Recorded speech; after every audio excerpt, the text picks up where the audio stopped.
On March 29, 1790, in the quiet countryside of Charles City County, Virginia, a child was born into one of the state's most respected families. His name was John Tyler, the sixth of 8 children.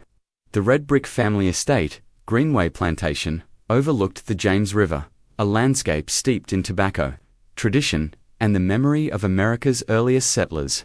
Tyler's father, John Tyler Sr., had been a close ally of Thomas Jefferson, a former governor of Virginia, and a judge in the state's highest court. From the beginning, young John's path was lined with the influence of politics, law, and the ideals of the Virginia aristocracy. Growing up amid the echoes of the Revolution, Tyler absorbed the lessons of independence and self-governance from his father's dinner table conversations. Education was a matter of family pride. At 12, he entered the preparatory school of the College of William and Mary, one of America's oldest seats of learning. By 17, he had graduated, his sharp intellect and persuasive speech already noted by professors and peers alike. But Tyler's health was fragile. Thin and often sickly, he lacked the robust frame of a soldier, steering him instead toward law and debate. By 19, he was studying law under his father's guidance, and soon after, he was admitted to the Virginia bar. His first cases dealt with the rural disputes of plantation life, land boundaries, debts, and contracts. Yet he approached them with the seriousness of a statesman in training. The Virginia of Tyler's youth was a world still haunted by the contradictions of freedom and slavery, honor and hierarchy. The plantation system shaped not only its economy, but its politics. Tyler, raised within that system, came to see property rights and states' autonomy as sacred principles. These early convictions would become the foundation of his lifelong political philosophy, one that would both elevate and isolate him in the years to come. By his early 20s, Tyler's ambition was already clear. With lineage, education, and eloquence on his side, he set his sights beyond the courtroom. His next step was into the rough-and-tumble arena of politics, where his belief in limited government would soon find both loyal followers and fierce enemies. John Tyler's political life began almost as soon as he left the courtroom. In 1811, at just 21, he was elected to the Virginia House of Delegates, one of the youngest men ever to do so.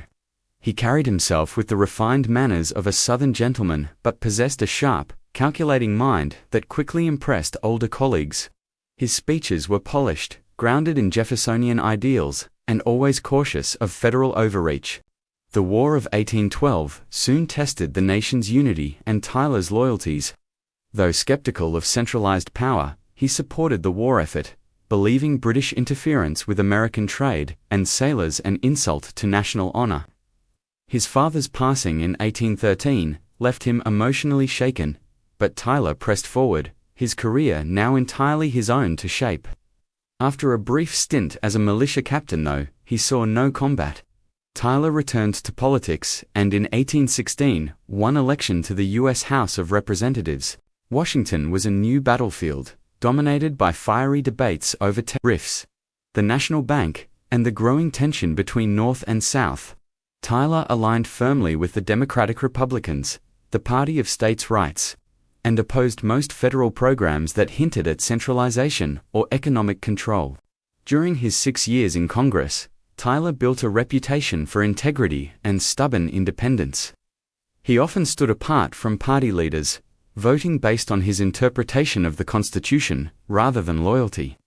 His opposition to the Second Bank of the United States earned him both admiration and criticism, marking him as a strict constitutionalist. In 1821, weary from long absences from his family and troubled by ill health, Tyler resigned from Congress. Yet retirement was short-lived. Within 2 years, he was back in the Virginia legislature, and by 1825, he became governor of Virginia. His tenure was more ceremonial than revolutionary, yet it strengthened his influence at home and reaffirmed his devotion to the Old Dominion's traditions. As the 1820s closed, American politics entered a turbulent age. The rise of Andrew Jackson split the old party lines, giving birth to new alliances. Tyler, cautious of Jackson's populism and strong executive hand, drifted toward opposition. His principles had not changed, but the world around him had, and soon. His independence would place him at the center of one of the most unique presidencies in U.S. history. By 1827, John Tyler's steady climb in Virginia politics brought him to the U.S. Senate, where he would serve for nearly a decade. His time there was marked by deep conviction and deeper controversy. The Senate was now the great stage of America's constitutional battles, from tariffs to states' rights, and Tyler positioned himself squarely among the defenders of state sovereignty. Though originally a Jeffersonian Democrat, Tyler increasingly found himself estranged from the rising dominance of President Andrew Jackson. Jackson's bold use of executive power, especially in dismantling the national bank, alarmed Tyler. He saw it as an abuse of authority, a threat to the delicate balance between state and federal governments. Tyler's speeches in the Senate were elegant and precise, often laced with constitutional reasoning rather than emotion. Yet when the nullification crisis of 1832 erupted, he stood in a delicate position. While he agreed that states had rights to challenge federal authority, he feared disunion. To him, Jackson's handling of the crisis, using military threats to enforce federal law, was the greater sin. His opposition to Jackson eventually led him out of the Democratic Party. He joined the emerging Whig Party, united by little more than mutual dislike for Jackson's autocratic tendencies. In 1836, as a Whig, Tyler briefly served as a vice presidential candidate for several state tickets, a sign of his growing national recognition. However, his principled independence also brought loneliness. In 1836, he resigned from the Senate rather than obey Virginia's legislature, which instructed him to support Jackson's policies. For Tyler, conscience outweighed loyalty. He would not bend to party orders. That decision, dramatic and rare, earned him respect among Whigs and cemented his image as a man who followed his own compass. After his Senate resignation, he returned once again to private life in Virginia. Yet destiny was not done with him. The Whigs, searching for a Southern gentleman to balance their Northern appeal, soon looked to John Tyler as the perfect running mate, a symbol of unity, moderation, and principle. What no one could foresee was that this quiet Virginian, meant only to balance a ticket, would soon inherit the presidency of the United States itself. The year 1840 brought one of the most memorable campaigns in American history. The Whigs, determined to unseat the Democrats, nominated William Henry Harrison for president, a war hero with frontier appeal.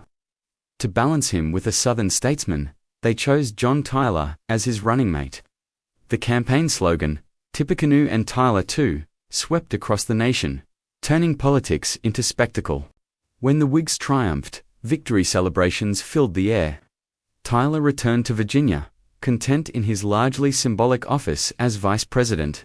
He presided over the Senate with dignity but little influence, spending most of his time at home. Then, in April 1841, only a month after inauguration, President Harrison caught pneumonia and died, the first U.S. president to die in office. The nation was thrown into confusion. The Constitution was vague about what should happen next.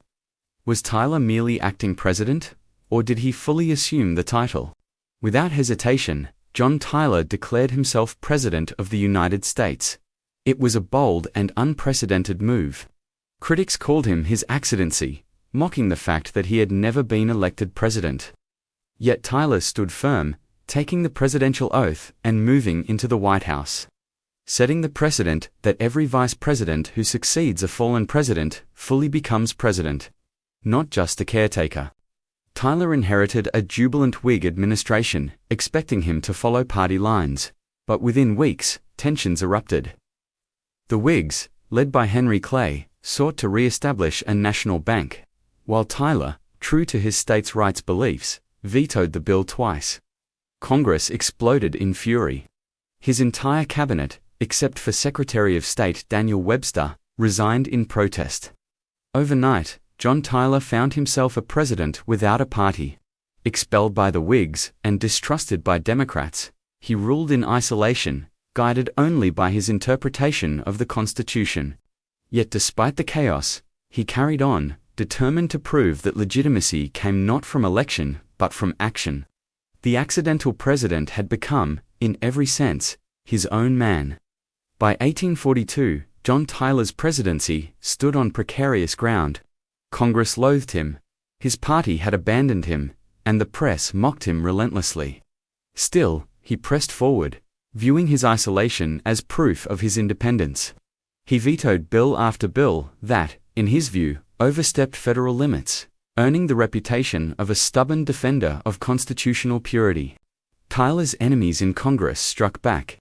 For the first time in American history, the House of Representatives opened an impeachment inquiry against a president, not for crime, but for defiance. Though the attempt failed, it left a permanent scar on his administration. Amid this political turmoil, Tyler turned his focus outward. His Secretary of State, Daniel Webster, worked to ease tensions with Britain. The Webster-Ashburton Treaty of 1842 resolved long-standing border disputes between the U.S. and Canada. Securing peace along the northern frontier, it was one of the few clear triumphs of Tyler's presidency. Domestically, he faced an economic depression, political hostility, and deep division.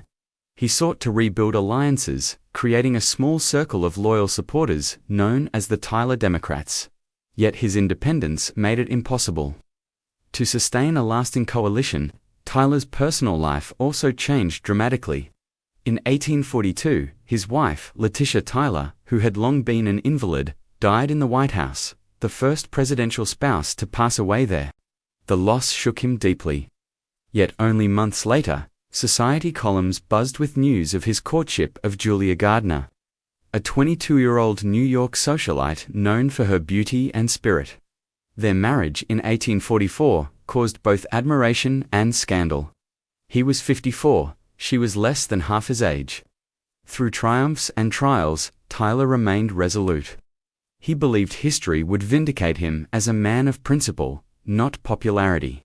His presidency was one of vetoes that protected what he saw as the balance of power between Washington and the states. Alone and unyielding, he reshaped the office by sheer will, proving that conviction, even without support, could still define leadership in the young republic. As the 1840s unfolded, John Tyler turned his eyes to expansion. The Republic of Texas, once part of Mexico, had declared independence in 1836 and sought annexation by the United States. Presidents before him had hesitated, fearing war with Mexico and the explosive debate over slavery. But Tyler saw Texas differently, as a destiny the nation could not ignore. In 1843, he made Texas the centerpiece of his administration. He believed annexation would secure America's southern frontier, strengthen its economy, and fulfill what many called the country's manifest destiny. Yet the issue divided the nation. Northerners feared the addition of a vast slaveholding territory. Southerners demanded it. Tyler pursued annexation through diplomacy, sending secret agents and envoys to Texas to negotiate terms.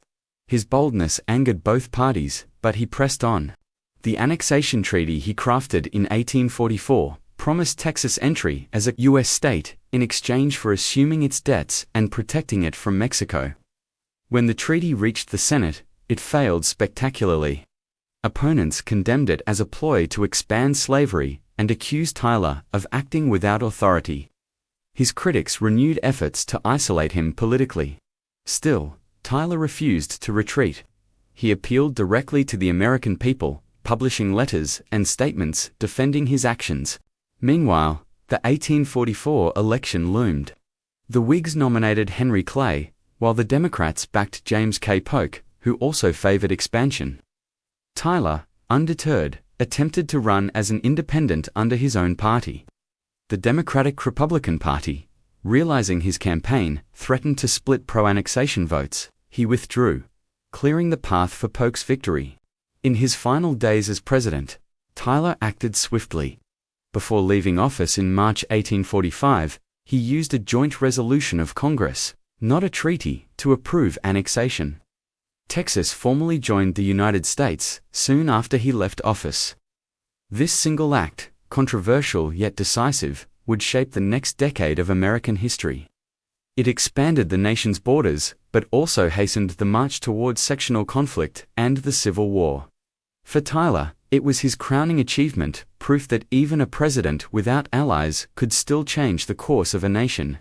When John Tyler left office in 1845, Washington wasted no time forgetting him. Newspapers dismissed his presidency as accidental and ineffective, yet he returned to Virginia content. He had accomplished what he set out to do: annex Texas and defend his constitutional vision. At his beloved Sherwood Forest plantation, Tyler settled into a quieter rhythm. He expanded the estate, tended to his growing family, and enjoyed the company of his young wife, Julia, and their children, 7 in total. He was, by then, the father of 15 children from 2 marriages, one of the largest presidential families in history. Though retired, Tyler remained politically alert. He corresponded with Southern leaders and kept a close watch on national tensions. As the 1850s advanced, the question of slavery and states' rights grew increasingly volatile. Tyler's old convictions that states held ultimate authority resurfaced stronger than ever.